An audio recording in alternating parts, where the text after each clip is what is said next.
उसमें कोई जीत गया और झगड़ा हुआ, 4 बूंद गिर गई और उस बूंद का पानी जहां गिरा बाकी धरती का क्या हुआ भाई?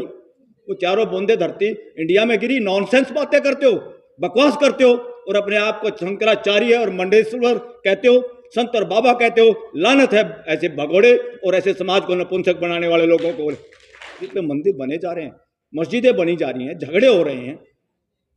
अगर पूरी दुनिया एक है, पूरी दुनिया सृष्टि का मूल मंत्र एक है, तो मंदिर को तोड़ के मस्जिद बनाओ, मस्जिद तोड़ के मंदिर बनाओ, ये क्या ड्रामेबाजी है? कौन है ये लोग? शासन मानसिकता राजशाही में होती है, तानाशाही में होती है, व्यक्तिवाद में होती है, डेमोक्रेसी में नहीं होती और ना डेमोक्रेसी में चल सकती। मगर डेमोक्रेसी के नाम पे देश में शासन व्यवस्था है। शासन व्यवस्था वो होती है जहाँ चुपचाप फैसले लिए जाते हैं, लोगों की भागीदारी नहीं की जाती, पार्लियामेंट से सस्पेंड किए जाते हैं एमपी और पार्लियामेंट में आपके चुने हुए प्रतिनिधि भी गूंगे बन जाते हैं, मदारी के बंदर बन जाते हैं, बोल नहीं सकते। उसका नाम शासन व्यवस्था होता है। इसलिए डेमोक्रेसी के नाम पे शासन व्यवस्था चल रही है। लगातार देश के लोगों को एक बात ध्यान में रखनी चाहिए, सरकार का कोई भी काम है, कोई भी पॉलिसी है, कोई भी कानून है, सुप्रीम कोर्ट का भी कोई फैसला है, उस सबको एक दृष्टि से आपको देखना चाहिए, क्या इसमें शासन की बू आ रही है या लोकतंत्र की व्यवस्था, हमारी भागीदारी की कोई इसमें आ रही है। और इसीलिए मैं कह रहा हूँ, देश के अंदर राइट टू असेंबल, इकट्ठे होना सबका मौलिक अधिकार है, कोई दिक्कत नहीं है। मगर देश के किसान मजदूर, देश के लोग जो व्यवस्था स्थापित करने के पक्ष में बोलना चाहते हैं और शासन के खिलाफ बोलना चाहते हैं, उनके लिए लगातार धारा 44 और धारा 163 दिल्ली में भी लगाई गई और किसानों को तो दिल्ली के आसपास आने नहीं दिया गया। मजदूरों की और दूसरे लोगों की हिम्मत नहीं है कोई जंतर मंतर पे लंबे समय तक पूरा दिन कोई अपनी बात रख सके। और उसमें क्या है, परमिशन की जरूरत है। कौन है परमिशन देने वाले बदमाश? जिनका नाम एग्जीक्यूटिव मैजिस्ट्रेट है हमारे कानून में। वो अंग्रेजों ने बनाया था। क्यों बनाया था वो कानून? ताकि जब भी कोई बोलना शुरू करे, अपने गुलाम बंदर से उनको नकेल कसवा दी जाए और लोगों को बोलने नहीं दिया जाए, लोगों को इकट्ठे ना होने दिया जाए। ये कानून असंवैधानिक, उस संविधान के लोगों ने भी आज तक किसी ने ध्यान ही नहीं दिया और धारा 44 से आज 163 के रूप में उसी को आज बरकरार है। ये शासन का षड्यंत्र है, ये डेमोक्रेसी के खिलाफ है। फ्यूचर में ये खत्म होनी होगी। राइट टू असेंबल में क्या होता है, व्यवस्था में क्या होता है? जब मुझे इकट्ठा होना है, हम लोगों को इकट्ठा होना, हमें इन्फॉर्मेशन देनी होती है ताकि पुलिस की व्यवस्था, पानी की व्यवस्था, कोई व्यवस्था सरकार की तरफ से हो तो हो जाए। मगर उसमें यह नहीं है कि आप मना कर दोगे लोगों को इकट्ठा होने से। जहां लोगों को इकट्ठा होने से कि यहां कानून की व्यवस्था चरमरा जाएगी, जंतर मंतर पे भी आपको परमिशन नहीं मिलती, वहीं पे वह बदमाश लोग, ढोंगी लोग देश के करोड़ों लोगों को मरने के लिए कुंभ में इकट्ठा करते हैं। यह असंवैधानिक है। कुंभ में कौन सा और असंवैधानिक नहीं, अमानवीय है, प्राकृतिक है और झूठे ग्रंथ कथा कहानियां हैं। इनको आप आस्था के नाम पे ढो नहीं सकते। ये आस्था आस्था करके आप गुलामी की चादर कब तक ओढ़े रहेंगे? ये सारे के सारे उन कथा कहानियां, ग्रंथ और उन सारे सो कॉल्ड संत, मंडलेश्वर, फलाना, शंकराचार्य, कोई भी हो, वो देश को बेवकूफ़ नहीं बना सकता। वो संविधान के अगेंस्ट नहीं बोल सकता। वो संविधान में दी हुई आज़ादी और संविधान की जो ड्यूटी है सबको साइंटिफिक टेम्पर का इंसान बनाना है, वो क्वेश्चन कर सके। आप इस पर क्वेश्चन नहीं करेंगे, ये आस्था है। ऐसी कोई आस्था देश में नहीं चल सकती। आस्थाओं के लिए 3 कंडीशन है। जो आस्था पे 3 कंडीशन पे खरी उतरती है उसको आप एब्सोल्यूट आस्था है, उसका अधिकार इस देश में। बाकी आस्था का अधिकार नहीं है। आस्था का अधिकार तब है आपको अगर आपकी आस्था देश के लोगों को की हेल्थ ना खराब करती हो। हेल्थ कौन सी? आपको बुखार थोड़ा चढ़ाना है। हेल्थ का मतलब है मानसिक हेल्थ। अगर आपको पंगु और नपुंसक बनाती है, मानसिक गुलाम बनाती है, आप बोलने से डरते हैं, आप एक्शन नहीं कर सकते, आपको डर लगता है, तो ऐसी आस्था को जूते मारना पड़ेगा और संविधान उसको जूते मारता है। असंवैधानिक है। जो आस्था आपको ये कहती है कि यहाँ एक बूंद पड़ी थी अमृत की, साथियों कितना असंवैधानिक है, प्राकृतिक है, यूनिवर्स के खिलाफ है ये बातें कि सुर और असुरों की लड़ाई हुई। कौन असुर हैं? धरती पे कोई असुर नहीं है। सारे के सारे 800 करोड़ लोग एक जैसे हैं, सबका सॉफ्टवेयर एक जैसा है। ये कौन नॉनसेंस बात फैला रहा आज तक? असुर और सुरों की लड़ाई हुई और उसमें कोई जीत गया और झगड़ा हुआ, 4 बूंद गिर गई और उस बूंद का पानी जहां गिरा बाकी धरती का क्या हुआ भाई? वो चारों बूंदे धरती इंडिया में गिरी। नॉनसेंस बातें करते हो, बकवास करते हो और अपने आप को शंकराचार्य और मंडलेश्वर कहते हो, संत और बाबा कहते हो। लानत है ऐसे भगोड़े और ऐसे समाज को नपुंसक बनाने वाले लोगों को। आज देश के लोगों को और खासतौर पर युवाओं को चैलेंज करना होगा इन फ्रॉड जो पोस्ट हैं। ये इस देश के लोगों को प्रधानमंत्री एक पोस्ट है, एक व्यवस्था है। प्रधानमंत्री किसी के बाप की और खैरात की पद का नाम नहीं है। प्रधानमंत्री ऑफिस एक व्यवस्था है और उस व्यवस्था पे कई बार गिरे हुए चरित्र के लोग भी जा ही सकते हैं। बहुत सारे ऐसे लोग झूठे एफिडेविट देकर एमएलए एमपी बन ही चुके हैं इस देश के अंदर। तो सीएम, पीएम या डीएम, एसपी ये किसी के बापों की जागीर नहीं है, व्यवस्था के अंग हैं, ये ऑफिस हैं व्यवस्था के। उन ऑफिस को डेमोक्रेसी के तरीके से व्यवस्था को और सुदृढ़ बनाने के लिए, मानवीय व्यवस्था बनाने के चलाने के लिए ये चीजें हैं। और इनमें जो जो टांग अड़ाते हैं, आप लोग सोच रहे तो ये डीसी बन गया, ये एसपी है, ये सीएम है, पीएम है, और कैसे भिखारियों की तरफ चारों तरफ मंडराते रहते हो। आपकी व्यवस्था आपने खड़ी की है और आप ऐसे भूख, और ये इस देश के अलावा बाकी देशों में कमजोर हो गई है। दुनिया के गिरजाघर खाली पड़े, नीलाम हो रहे हैं, और हमारे यहाँ मंदिर पे मंदिर बने जा रहे हैं, मस्जिदें बनी जा रही हैं, झगड़े हो रहे हैं। अगर पूरी दुनिया एक है, पूरी दुनिया सृष्टि का मूल मंत्र एक है, तो मंदिर को तोड़ के मस्जिद बनाओ, मस्जिद तोड़ के मंदिर बनाओ, ये क्या ड्रामेबाजी है? कौन है ये लोग? ये सौदागर हैं, व्यापारी लोग हैं, धंधा चला रहे हैं, कोई भी है। और साथियों, इस देश में वर्णवादियों के लिए शासन व्यवस्था चल रही है, लोकतंत्र नहीं चल रहा देश के अंदर। और आप लोग क्या किससे मांगते रहते हो? इतना नपुंसक बना दिया आप लोगों को और हमारे को कि हम सोचते हैं जो कुछ कर रहा है भगवान कर रहा है। अरे कौन है वो सांड अस्तित्व में जो बदमाशी कर रहा है, किसी को गरीब बना रहा, किसी को अमीर बना रहा? दिस इज नॉनसेंस साथियों, अनसाइंटिफिक है।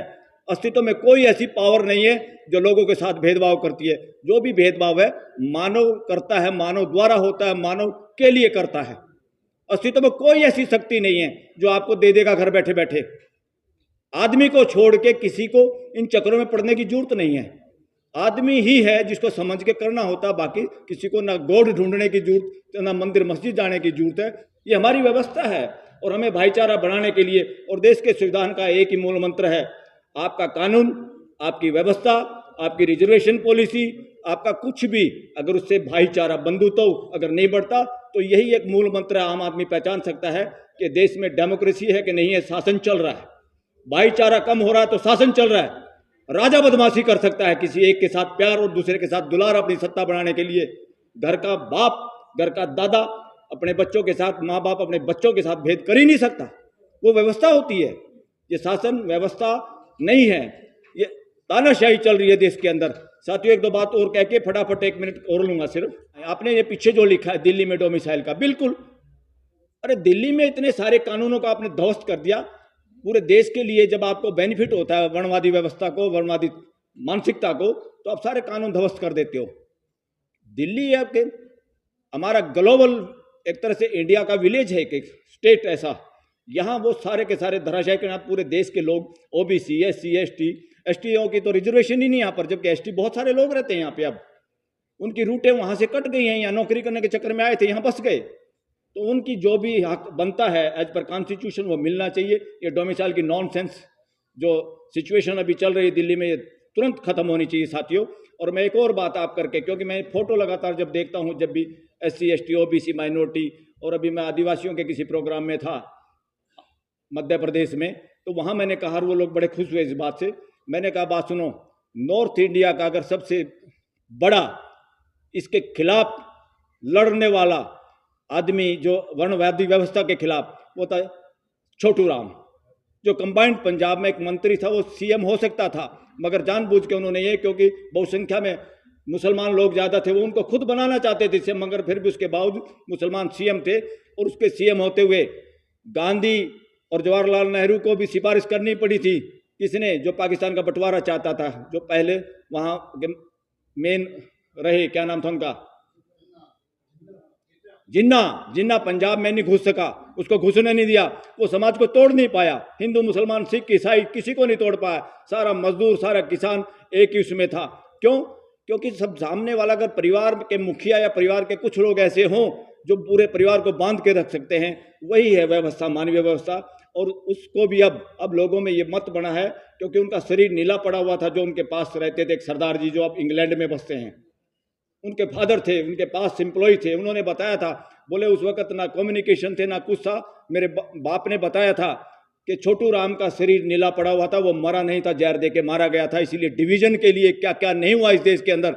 और सबसे ज़्यादा इस वर्णवादी व्यवस्था का, जब तक ये जो लोग थे ना, Hindu Mahasabha so called 2-3 seat पूरे कंबाइंड पंजाब, जिसमें पाकिस्तान का पंजाब, इंडिया का पंजाब, हिमाचल प्रदेश, राजस्थान का भी हिस्सा, आज का हरियाणा, आपकी दिल्ली और कुछ पश्चिमी यूपी का भी का, ये सब कंबाइंड पंजाब का हिस्सा था।